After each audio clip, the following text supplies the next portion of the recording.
Le constat est sans appel pour Myriam Noël, la directrice du Hamaha Beach Hotel.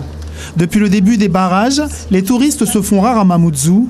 Dans son hôtel, l'activité a baissé de 30%. Il y a les salariés qui sont absents parce qu'ils sont bloqués, qui ne peuvent pas parvenir à l'hôtel tout simplement.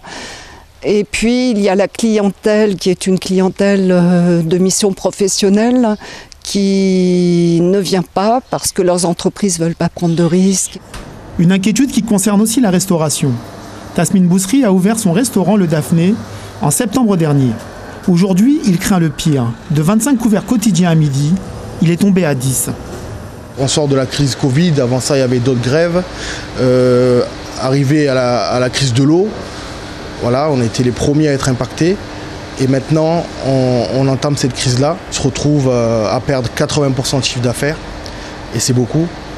Et on pense même à licencier des personnes qui étaient justement depuis le début de l'année en CDD.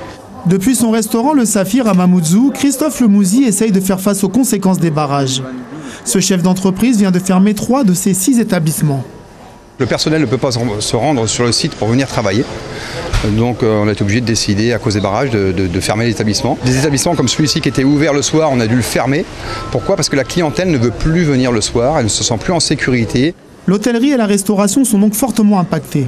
Alors qu'en 2022, la fréquentation de ces secteurs était en hausse, après une année 2020 catastrophique en raison de la crise Covid, voici que le spectre de mettre la clé sous la porte réapparaît pour de nombreux établissements.